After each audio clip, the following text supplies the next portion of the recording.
Cool. What a way to arrive, eh? Isn't it? Yeah. Isn't it strange? Yeah. Hello, everyone.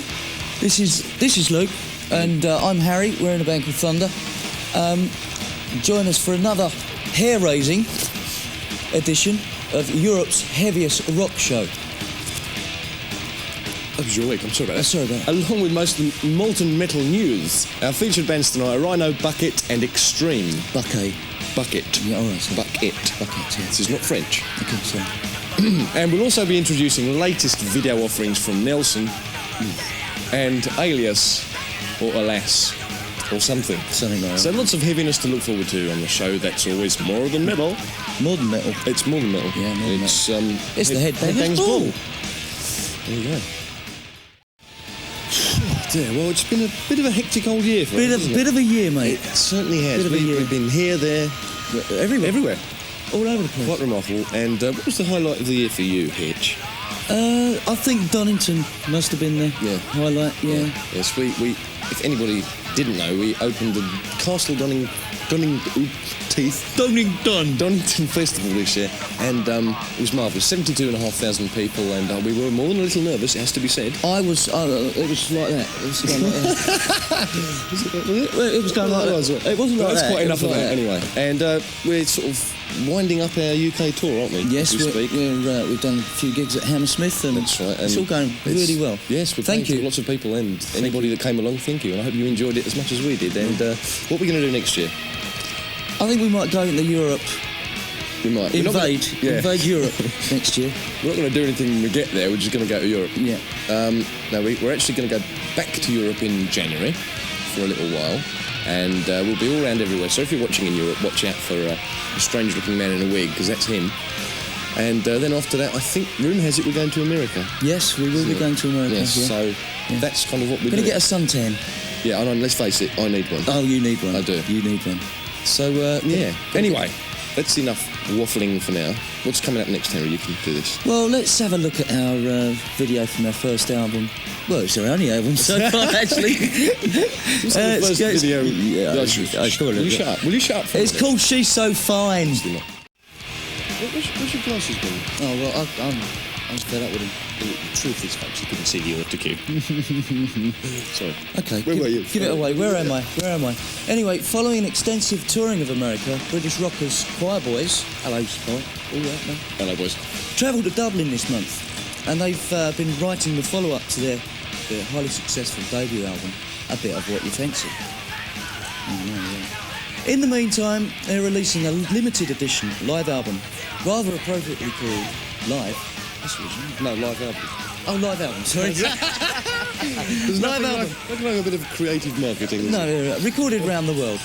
The album features 8 tracks recorded at 4 of the 116 gigs the band did. That must be really tight. Oh, yeah. That was between January and September this year. Top and tailed with the hit singles Hey You and There She Goes Again. The album also features a superb cover version of the Stones' Heartbreaker. Yeah, I've seen them do it, actually. Yeah. It was very good. Yeah, it was. Were you there? I was there, yeah. In fact, 1990 has been a very successful year for the Choir Boys. Well, yeah, us too. Yeah, on January the 29th, their debut album entered the UK charts at number 2, which is higher than ours, and I want to know why. Yeah. Questions will be asked.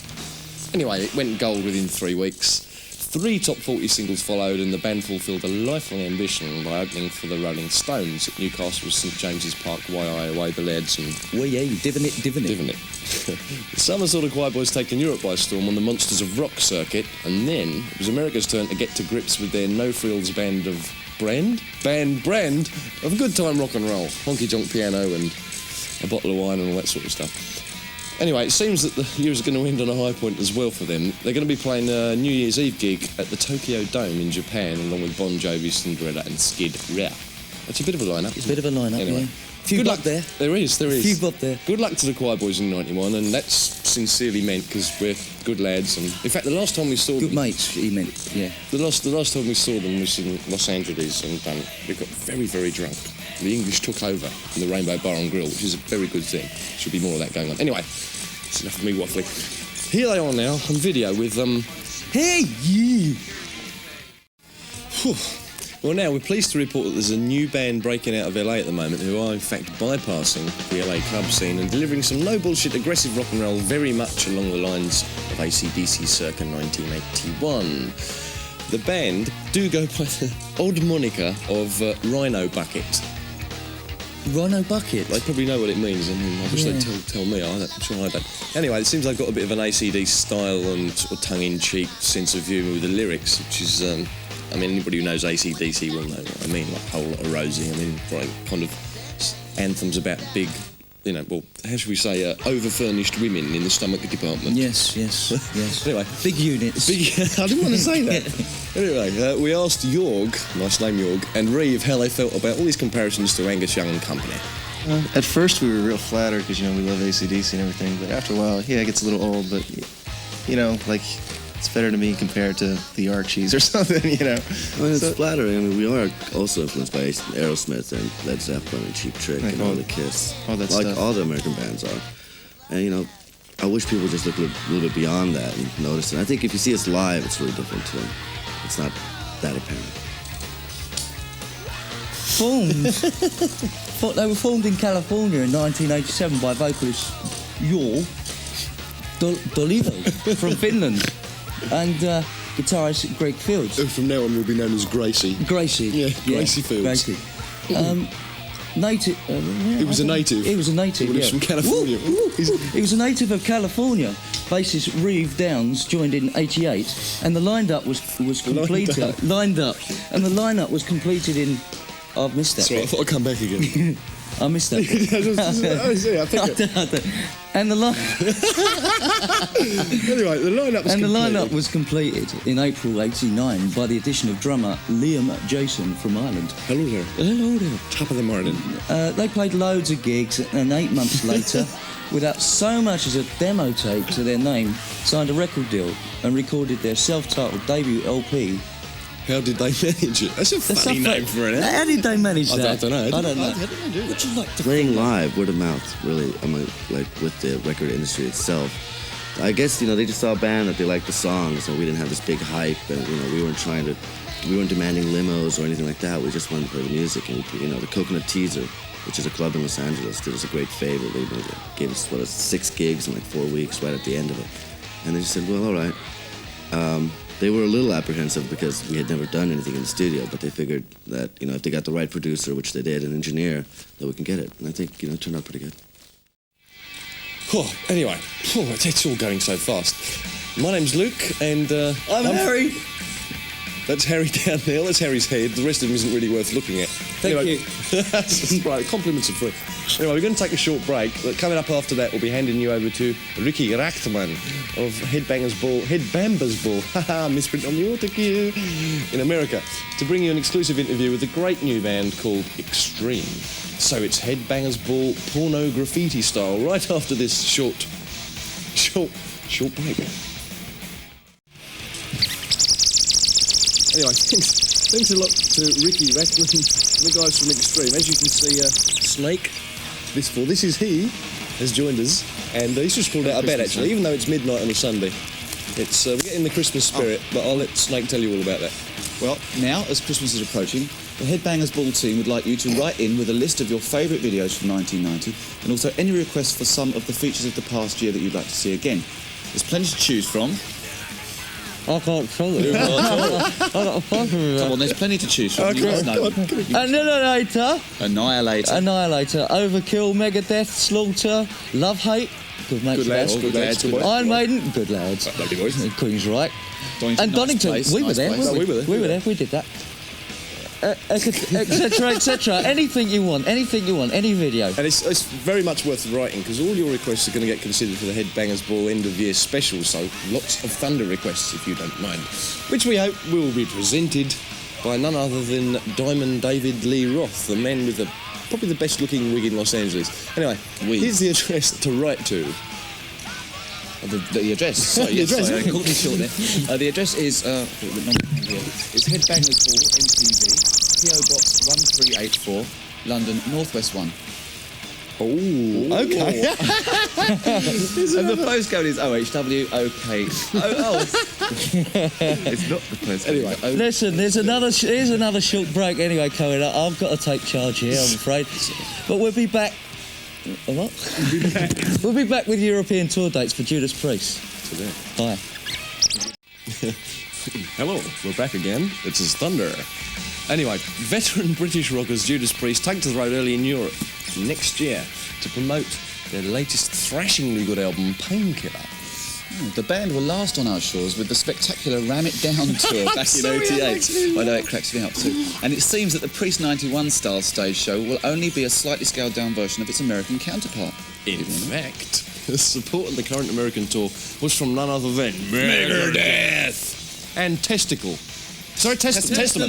Anyway, Testament. it seems likely that support of the European leg will come from a thrash band as well. And as many thrash bands have claimed to be influenced by Judas Priest, it's great to see that Rob Halford and the boys are showing their support of the genre and bringing these bands along with them.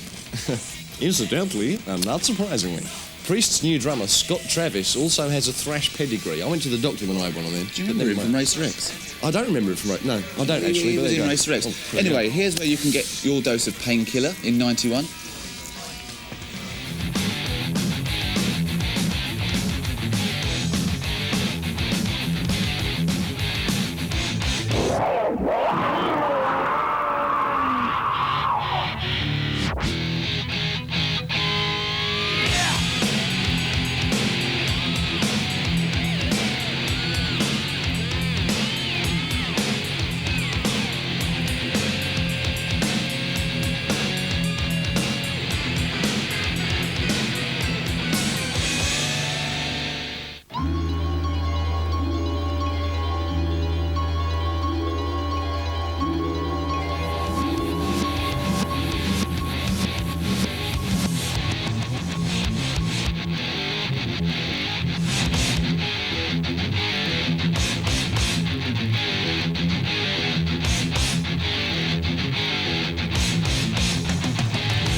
Blimey, that's all me neck. 100 miles an hour all the way, isn't it? Right, we've been allowed to choose our own video now, so what are we going to have, guys? Well, do you fancy? we thought actually that as by way of a small tribute, we'd stick on Guns N' Roses' "Welcome to the Jungle" because recently we were in LA and we had the the pleasure of having dinner with Axl Rose, who actually is not as psychotic as people would have you believe. He's actually a very nice geezer, and we had dinner with him and his wife, and he was very domestic, in fact, just like a They had a domestic. Well, no, that was later. Right. Anyway, this is Guns N' Roses and "Welcome to the Jungle," and this is classic rock. This is what it should be like. Well, there's going to be another short break coming up before we launch into the metal collection here on Headbangers Bite. But we've just got time to tell you why Iron Maiden were forced to cancel 6 gigs on their No Prayer for the Road European tour. At a concert in Germany on the 23rd of November, vocalist Bruce Dickinson experienced severe throat problems after the first 2 numbers. Anyway, although he was in severe pain, Bruce actually did manage to finish the show, but was then advised by doctors to rest his voice for a week, and that's something we know a great deal about, and Danny, our vocalist, has suffered from that many times. He gets it bad, doesn't he? He does. He does get it bad, yeah. So anyway, the band want to let all their fans know how disappointed they are about cancelling the 6 gigs, and they are trying to reschedule. I think they're trying to reschedule the tour for later on.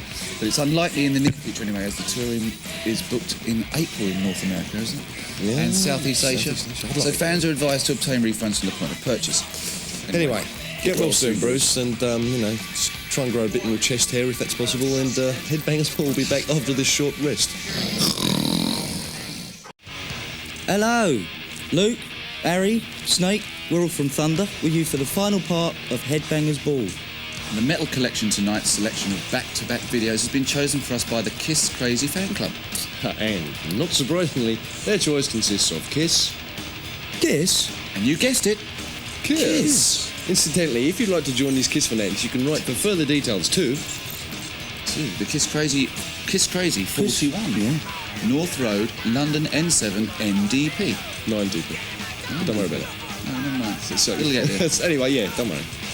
Just have to spin that back in your video and read that again. So for tonight only, Headbangers Ball goes seriously Kiss crazy, kissing off with Hide Your Heart.